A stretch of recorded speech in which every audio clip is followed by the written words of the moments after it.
Are we online now or? Yes. Einen wunderschönen guten Abend. Willkommen zu unserem neuen Livestream. Ich darf heute an meiner Seite begrüßen, so ganz besonders einmal den Sebastian und Angela. Angela Orazio, unsere Masterblenderin. Gleich vorneweg, wir werden zwischen Deutsch und Englisch hin und her switchen. Ich werde also ihr könnt gerne Fragen stellen, die werde ich dann auf Englisch für Angela übersetzen. Und Fragen könnt ihr gerne in Deutsch auch in den Chat reinsetzen, werden wir für euch dann in Englisch übersetzen und für Angela direkt aufs Englisch übersetzen. I'm just telling the people that we will translate from German to English and from English to German to have it very easy for you. First of all, thank you that you're joining us today. I'm very pleasant that you're joining us, and will also help to present a new moment. Cool. Well, thank you for inviting me. It's always nice to talk to our friends in Germany and do some work with you guys. I think usually a couple of times per year or once per year, at least once per year, I'm trying to come over to Germany to do some fairs or events at Gudbasthorst and so on. That's right. But but I don't think I did that in this autumn. I think something happened. But anyway, it's nice to meet you.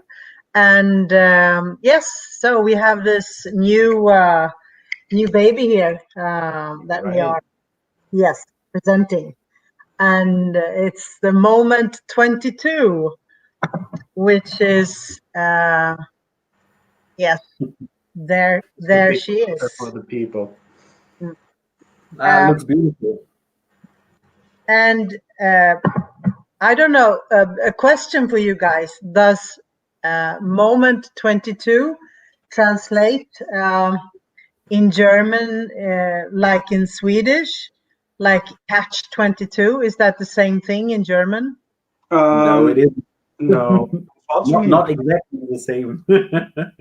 But so do you know the word or the saying catch 22? You understand that?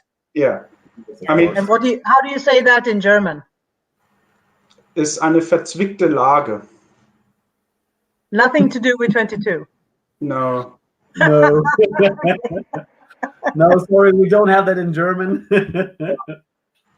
But so the book, the Catch 22 book, you have to have it in it's like a classical.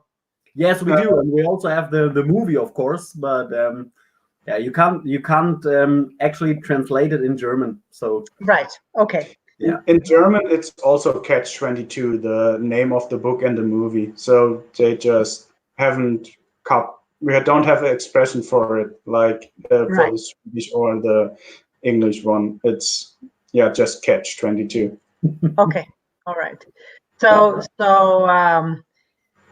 yeah, I got the question today when we had the little staff meeting and where we tested this whiskey.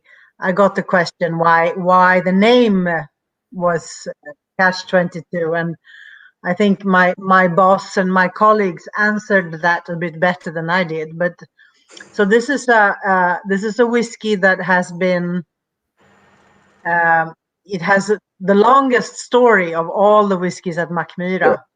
Yeah, and so it's a long story, and this is basically the stuff we sold and we did the first we did.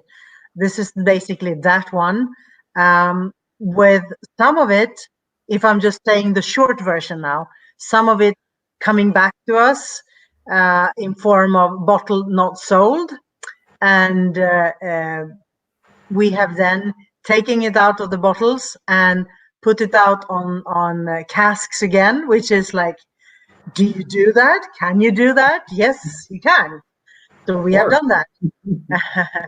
And we kept it because it was a young whiskey. We started off with the stuff we had, and we we bottled a 3-year-old. Yeah, that's one of the Preludium series. That's the 6th one. So we then put it on to casks again for 3.5 more years. Lovely 30-liter casks. And so now this whiskey is between 6.5 and 8.5 years old. There is some noise somewhere. Yeah, it's my cooler from the laptop. It's a bit older, so it's a bit.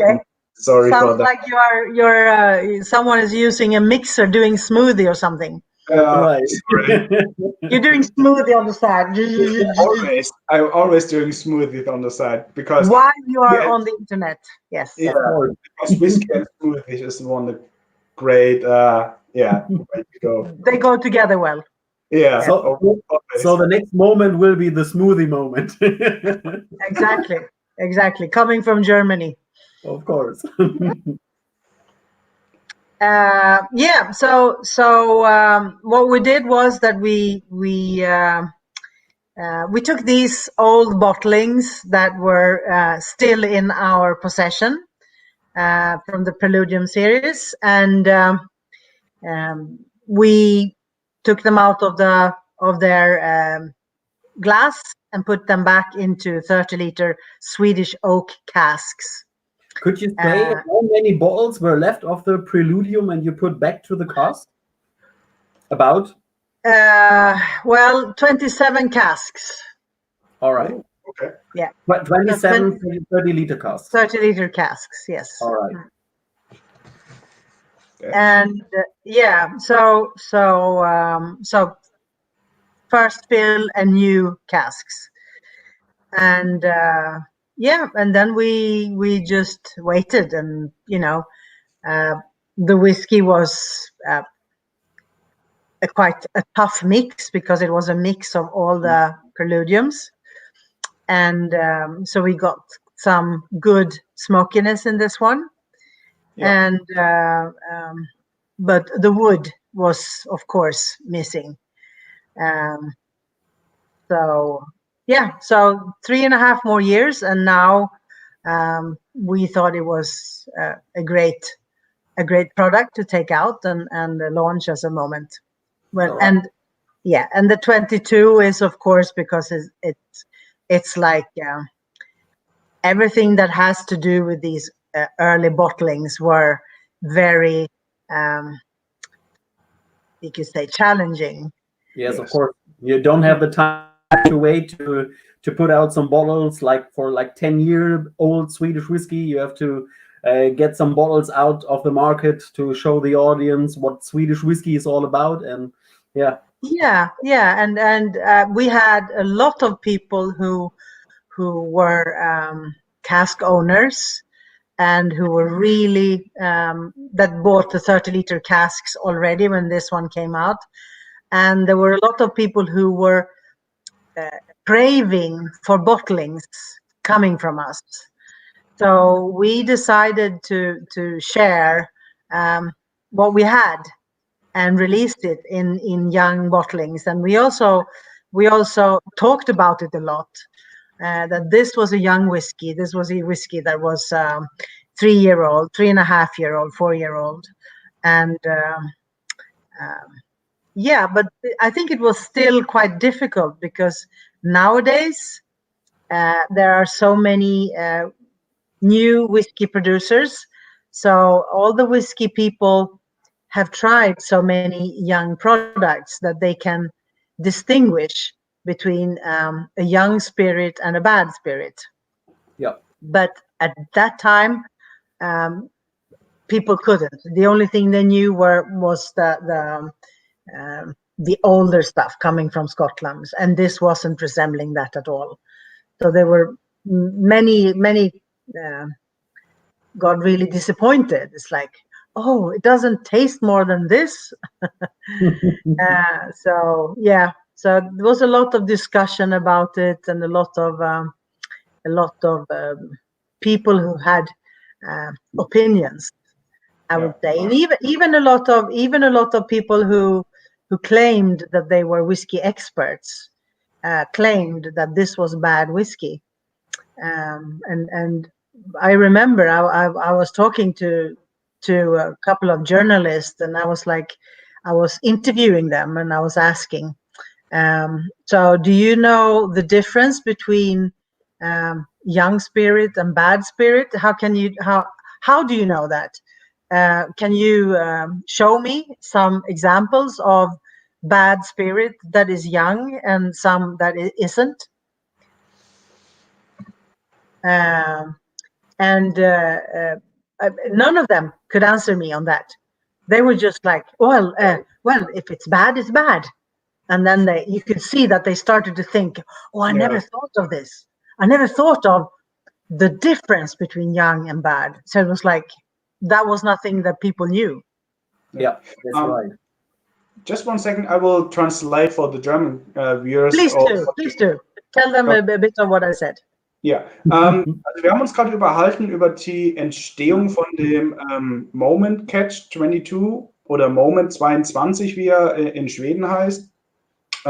Also vorangegangen ist die komplette Präludium-Reihe von 1 bis 6. Der Sebastian halt hier nochmal die Präludium-Flasche Nummer 6. Es gab 2 rauchige Präludiums. Es waren Nummer 4 und Nummer 6, sind beide leicht rauchig. Und es sind wirklich so die ersten Versuche oder die ersten Abfüllungen von Mackmyra gewesen. Und die haben wir jetzt genommen, das, was wir noch auf Lager hatten, und nochmal für 3,5 Jahre in 27 30 Liter schwedische Eichefässer gefüllt. Und die nochmal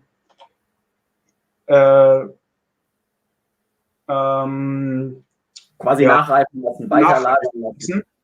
Genau. Und bis jetzt, zumindest von unseren Informationsstand, was auch Angela gesagt hat, sind wir die Ersten, die das überhaupt gemacht haben oder sich getraut haben, auch offiziell zu sagen, wir haben ältere Abfüllungen nochmal nachreifen lassen. Genau. Also abgefüllte Sachen, die schon mal in der Flasche waren, Flasche wieder aufgemacht, zurück ins Fass gegeben, um dann nochmal dem Whisky eine neue Note zu verleihen. Genau.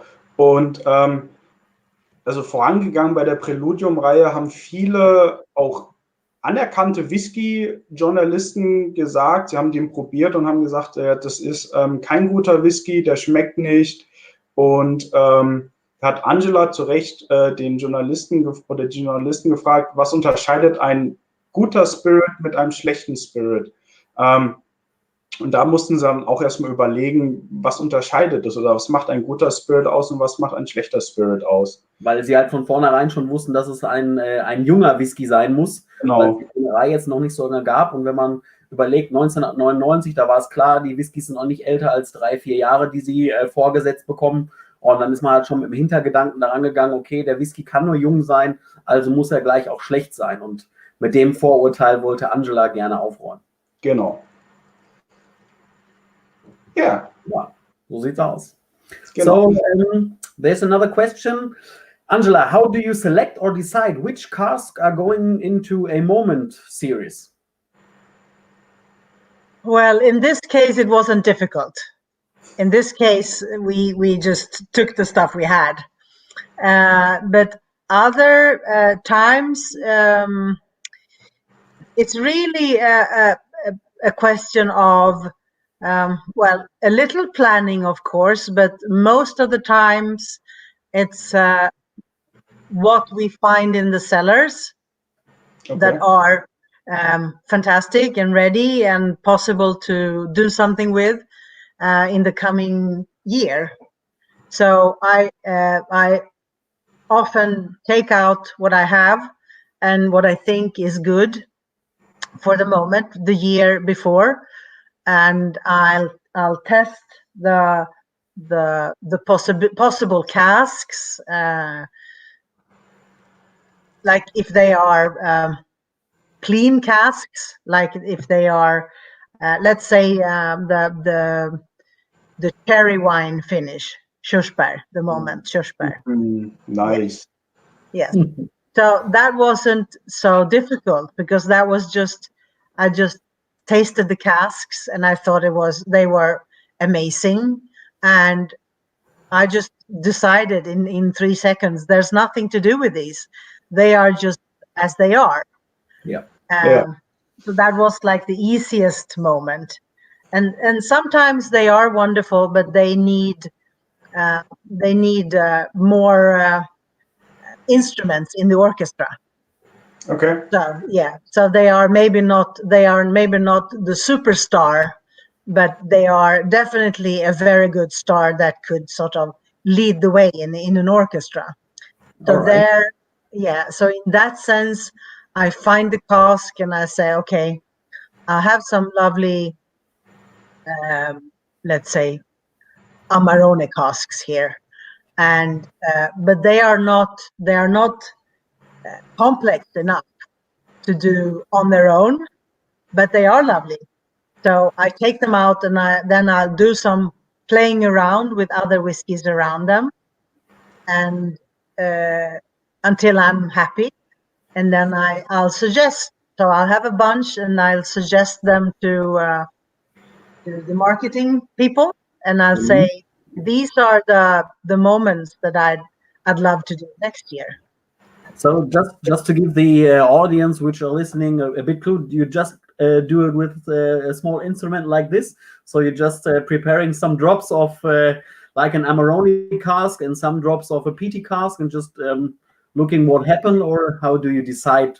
It's not that small, of course, because then I would have to do 5 of those smalls or 10. Yeah.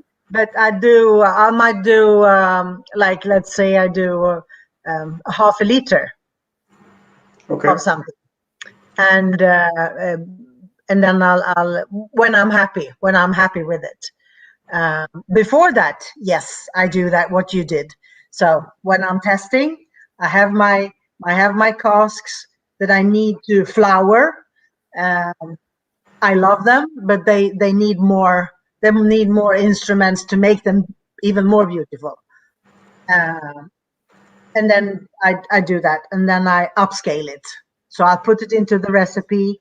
So I'll keep the recipe once I've done one recipe. It's very important when you do a recipe that you write down everything, because otherwise you do something wonderful and you don't know what you did. Yeah. So then you scale it up. Perfect. Thank you. I will translate it. Yes, please go ahead. Wir haben Angela gefragt, wie sie auswählt, was er als Momentfässer, also was ist ein Momentfass, oder wie wählt sie diese Fässer aus und wie entwickelt sie die Rezeptur daraus.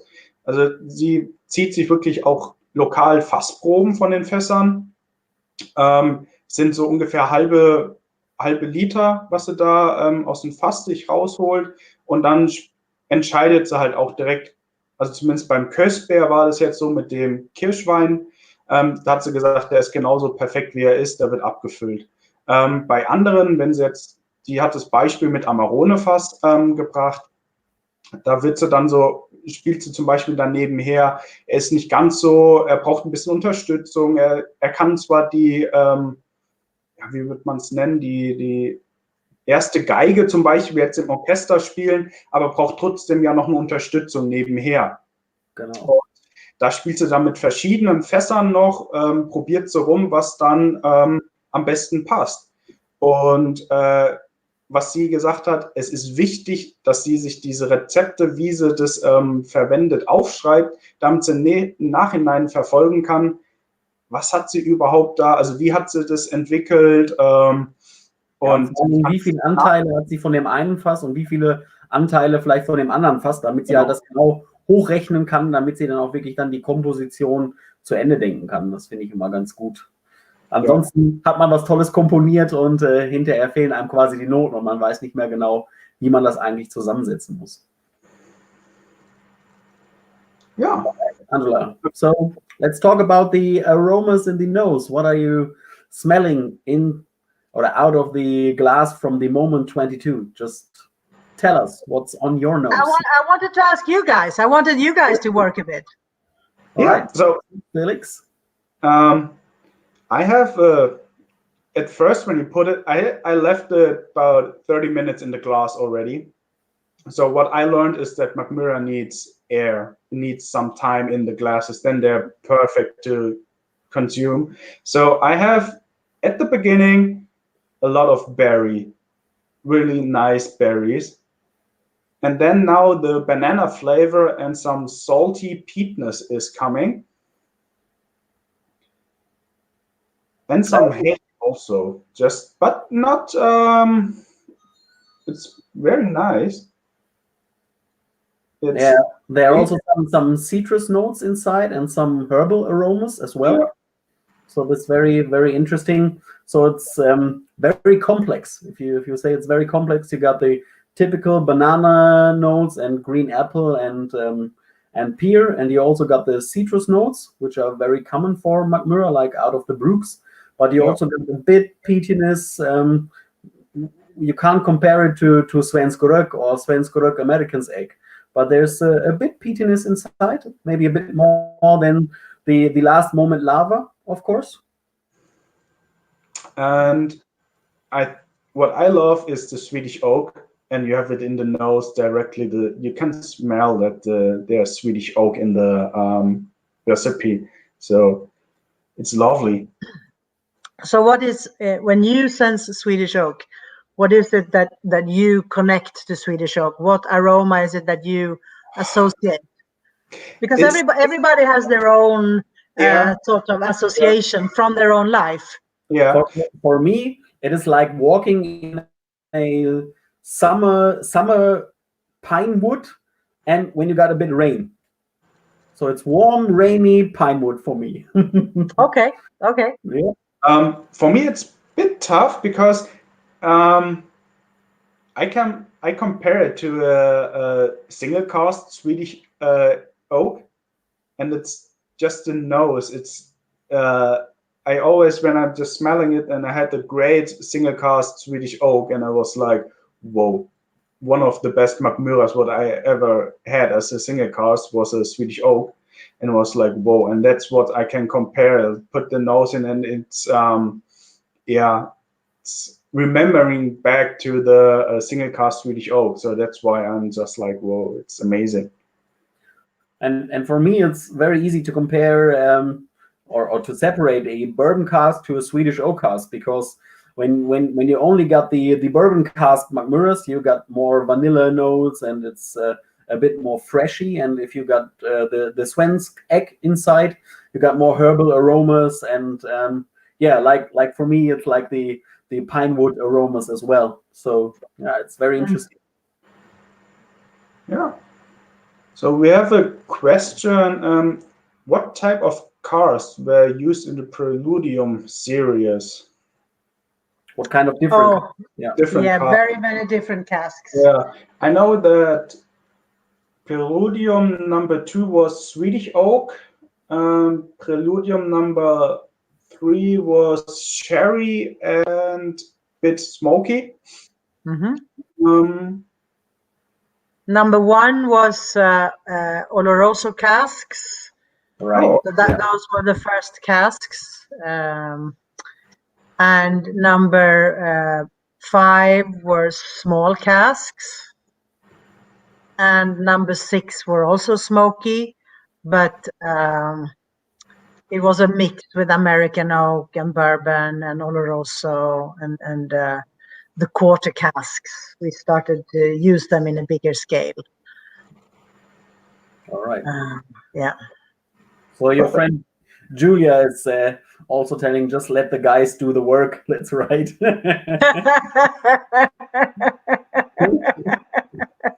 Of course, Julia. You think I'm born yesterday or what? No, she knows I'm not. But yes, of course. Tomorrow I will do a Mackmyra tasting with Julia. So yeah, we will have big fun together tomorrow. Yes, yeah. Julia is big fun. Of course. Period. I love her. We all, who doesn't love Julia doesn't understand life. Right. That's my. So cheers to Julia, I would say. All right. Yeah. Skål and cheers.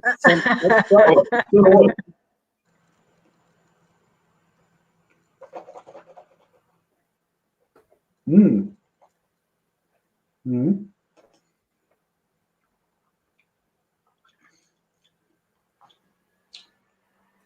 So, what other questions do you have for me? Is this whiskey cask strength whiskey, or what is it? It's a natural strength whiskey, but since it has been in the bottles and since it has been lying around in small casks, it's a bit lower in alcohol because of that. But it's a natural strength. It's a 42%. Mm-hmm. Perfect.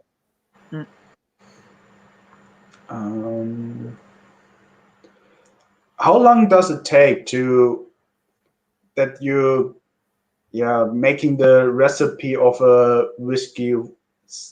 It's a moment or seasonal. How long you're working on that? Do you have a standard time, you mean? Yeah, standard time. I think it really depends on how complex the project is. If you, for example, take the green tea that we just released, there we started working. I did the tests in 2016. Whoa. And 2017, I knew. In 2016, then in the end, I knew that this was a great idea.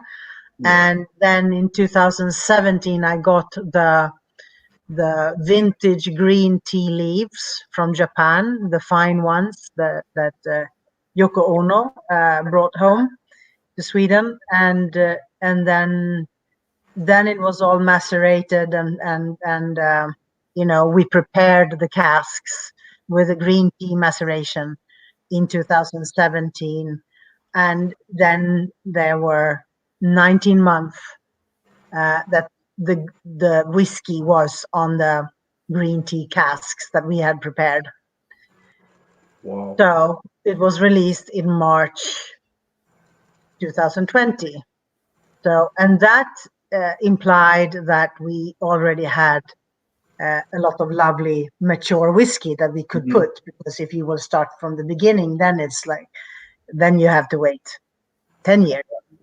Yeah. But in this case, we had whiskey from 2008 and 10 and 11 and 12 that we used for the Yeah. So that's I would say a bit longer than the average whiskey, seasonal whiskey, perhaps, because of that. But at least everything between, if we have easy access to what we're gonna do, it could be like a year, but usually at least 2 years, at least, and more often 3 to 4 years. So it's hard work, definitely. Yeah, it's a planning thing. Yeah. So some of the customers are saying that they have honey, citrus, and orange notes, also like pine wood for me, and the peatness, the smoke is really smooth inside the Moment 22.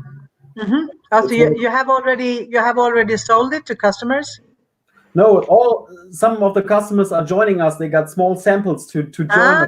That's fantastic. Very good. With us. Like this, like a small bottle. Perfect.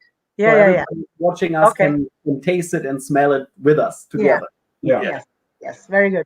So yes, of course, there are honey notes and sweet notes that are beautiful from both from bourbon casks, but also from fine Oloroso casks that we've had, I would say. So definitely a honey aroma, and also the what else did you say? The citrus and orange.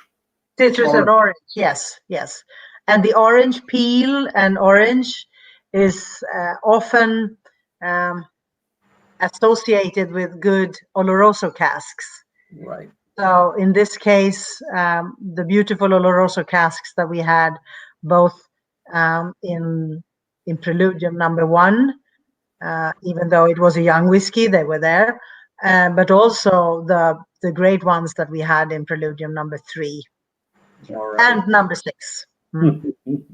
And someone has also mentioned that there's some leather notes. That leatherness is from the Orazio cask, I guess. Yeah, and no, well, partially, I would say that the spirit that we did the first years that came from the test equipment was a bit heavier, oilier than the spirit that we had from the big equipment later on. And I would say that this is reflected in this whiskey, that it has a certain oiliness. It's a bit thicker than the usual Mackmyra, I would say. So a different viscosity. It's a bit more oily. Exactly. Yes. Yeah. Right. The texture is a bit different. Great. So someone is asking, so the whole whiskey in the Moment 22 is from the first original distillery? Yes.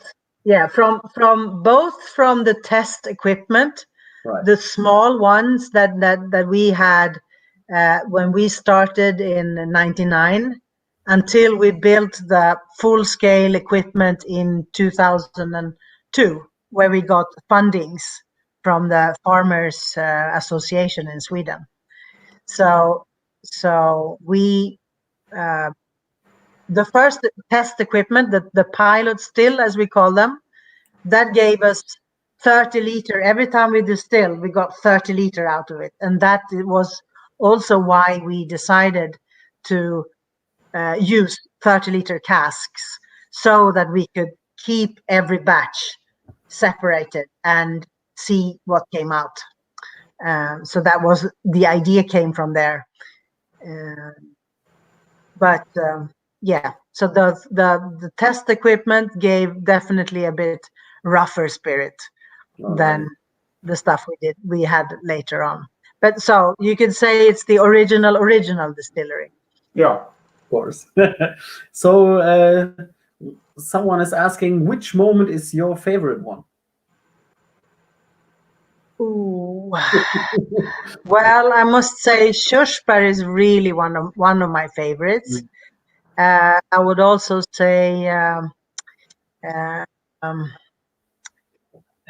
what was the name of that one? One of the first ones. It was called Drivved. So that was one of the first moments that I did with. It was the smoke tail. So it was a smoke tail that had. Well, it was still young, but I think we did. I don't remember what year we released it, but one of the first years we did the Moment series, and it was the most beautiful smokiness that came from these smoke tail distillation. Do you know what smoke tail is? Yes. Yes, you do. Okay. I love the smoke tails. They're great whiskeys. Yes. Yeah. So that was I was actually I named that moment because the association of that whiskey was to driftwood. Do you know what driftwood is? Yep. Yes. Mm-hmm. Of course. Yes, of course you do. Yeah. So I was sailing a lot, and I was going in the islands of the archipelago of Stockholm, and we often found really lovely driftwood. And then when we found the old driftwood, we would save it in our little boat, and then we would sometimes, when we made up a fire, we took out that, and the aromatics of that was that concentrated tarriness, sweet tarriness that I immediately associated with this whiskey when I sensed these casks. So that was, I would say that's still one of my favorites if you talk about old ones. Great. Yeah. But also Bernsten, if you have tried that one. Yep. That is cloudberry wine finish. It's smoked tail and wine and Swedish oak, I believe. It's a perfect mixture, definitely. Yes. Yes. Yeah. And what else? I really liked the one I did with Eva Attling. The Eva. The birch finish with Oloroso and some cherry casks. Yeah, I thought that was a really cool, collaboration, and even the special cork. Even the special cork was really nice. And even the special cork, yes, definitely. Yeah. Well, there has been so many. I can go down the memory lane a bit longer, but. So another question is: are all the moments our national strength? No. They not all of them. Sometimes we have diluted them a bit, as we have tried them in both the natural strength and a bit diluted, and we have decided to dilute them a little, but most of them are very little diluted, if any. Perfect. I will translate it. Also die Frage war ja, sind alle Moments fast stark oder natürliche, fast stark?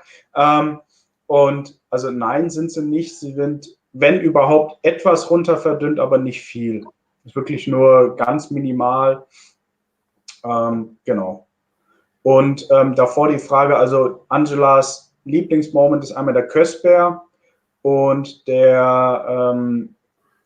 einer der ersten Smoketails, den sie rausgebracht hat, was sie halt eben auch so erinnert hatten an diesen Driftwood, ist schwer wie... Treibholz. Drivved. Genau, Drivved.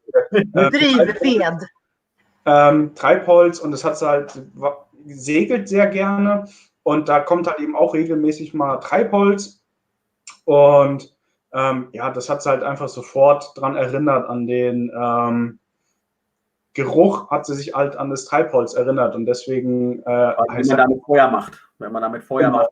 Genau. Feuer macht. Und deswegen hat man das, also wurde der Name von ihr so gewählt. It's a great story to tell or to name a whiskey like that. It's amazing. Yeah. Also, but Eva was a great moment for me. It's, I love that. It's smooth, sweetiness, and very complex. It's one of the greatest in my opinion. Because of the birch wine, I love the birch wine. It's crazy. And maybe will there ever be a moment with a hard rock inside? With what? A heavy peated moment? Yeah, there will probably be at one point. Definitely. Why not? Yeah. Do you like peated whiskeys or more the smooth fruitiness? Well, I used to be a peat freak years ago when I used to travel more to Scotland, and I was more into, I don't know, I guess I was more into everything that tasted more. Yeah, in general in my life. So I was smoking cigars, and I was drinking heavily peated whiskey, and I was more I was a tougher chick then. Come on, now you're tough. Well, now it's a more genuine toughness. At that point, maybe it was more like the easier to crack kind of toughness. But I really like smoky whiskey. I do. It's just that it doesn't always fit my palate anymore, since I don't eat meat anymore. So and everything that goes with meat is a lot of heavy things.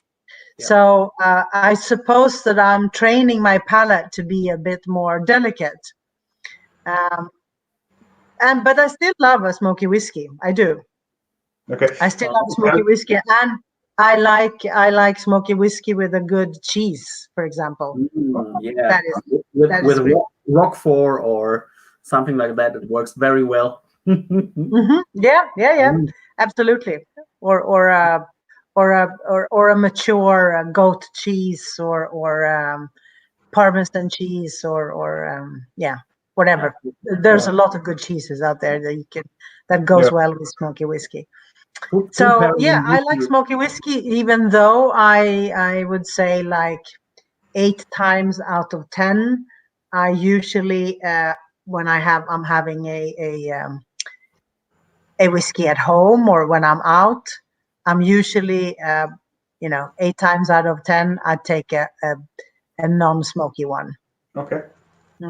Yeah, to the Sebastian for the heavy rug or just one of our brand ambassadors also just said EP Germany will love it, because in Germany we are definitely a lot of peat heads also. Yeah.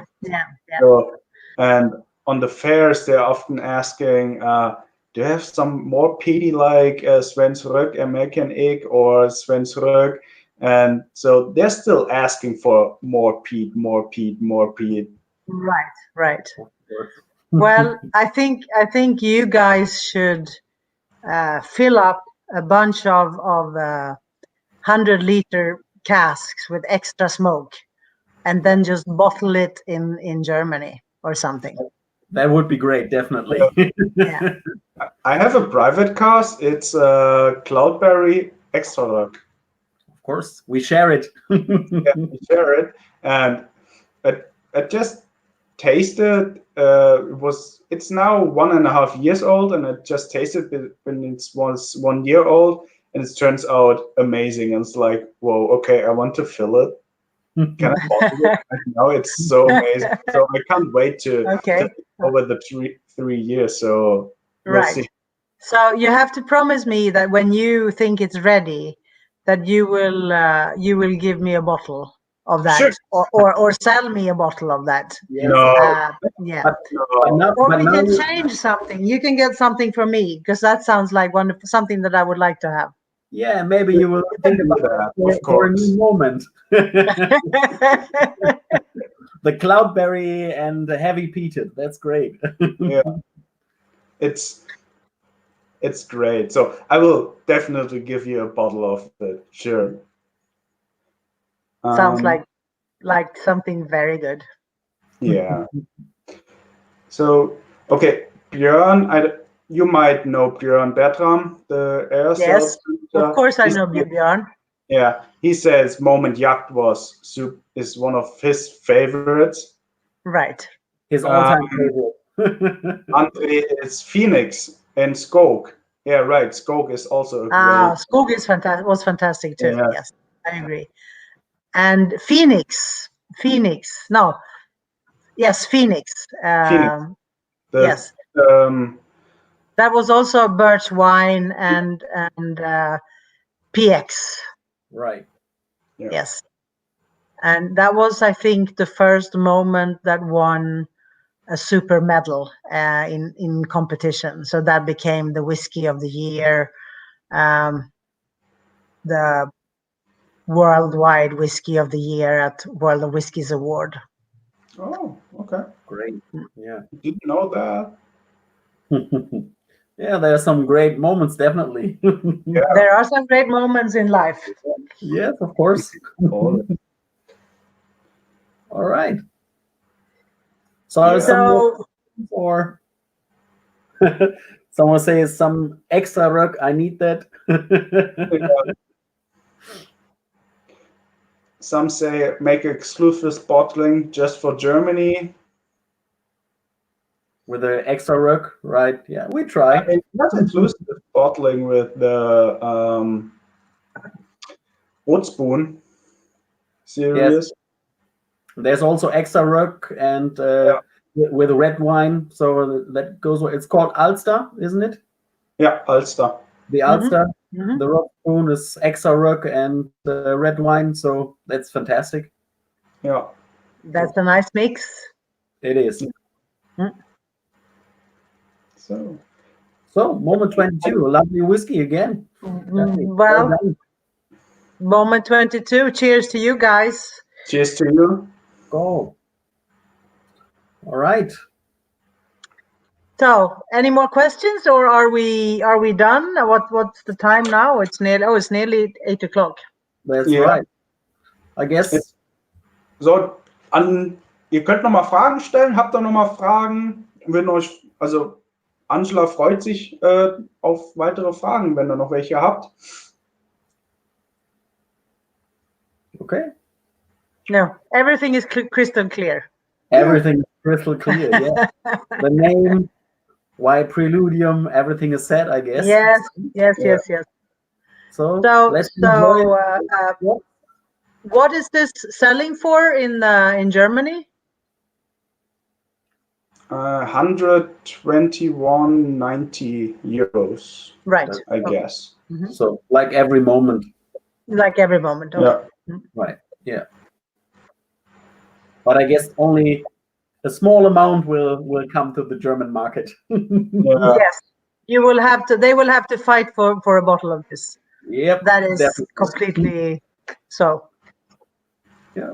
I mean, it's good. It's nice. Yeah. It's worth it. So And it's history. It's Mackmyra history. So that's even cooler. Yeah, it's like a collectible item for some big Mackmyra fans. It will be a good collectible item. So, yeah. All right. All right.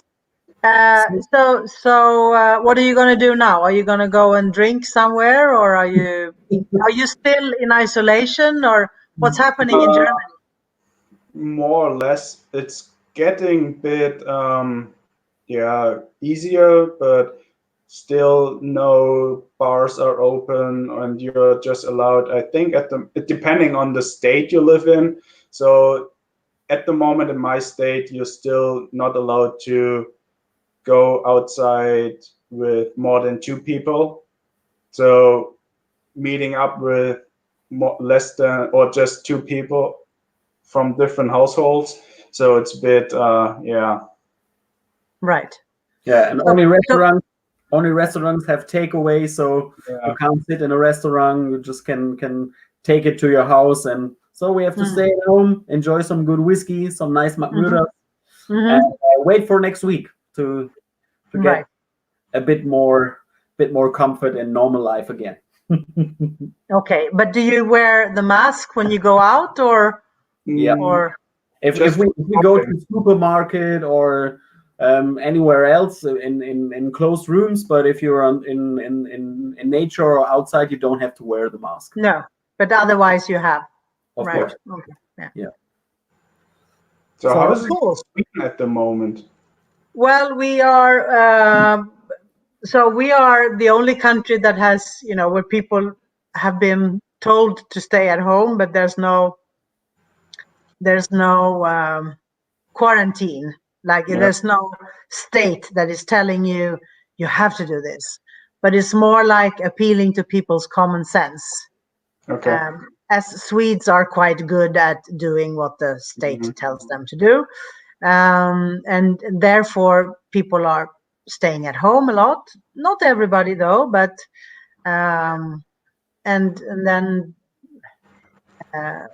some places are opening up now, but they still know that it can be worse if we're not careful. So but people are going to school up to up to the 9th, the basic school. People still go. Some schools have home lecture, but still you have to go to school. And but from the gymnasium and up, they are schooling from home. Oh, okay. Yeah, and many employers tell their employees to work from home. Of course, not everyone. If you're a nurse, or if you're any of those, you have to go to work. Of course. I mean, But, even for you, it's hard to work from home, right? Or do you Yes. have equipment at home to try out new recipes? Or I do actually. I do. I have my little kitchen lab here. Oh, nice. Ah, So we might get a seasonal or moment from the quarantine, yes. the Corona Yeah. time. Corona quarantine kitchen moment. Yes, I actually, the next seasonal whiskey, I did the blending here at home Oh, for the samples. Yes. ooh. Yeah. We're looking forward to it. Of course. All right. So, All right. Well, thank you, well, Angela. guys, It's a nice pleasure. talking to you. It was a pleasure. Thanks a lot. It was very pleasant. A great moment again. Really was very enjoyable. And hopefully we will see us online again. Absolutely. Invite me again to talk whiskey. That's fun. It's not a problem. Great. Definitely. So let's say goodbye to the audience and Goodbye. habt einen schönen Bye, Abend. everyone. Bye. Bye-bye.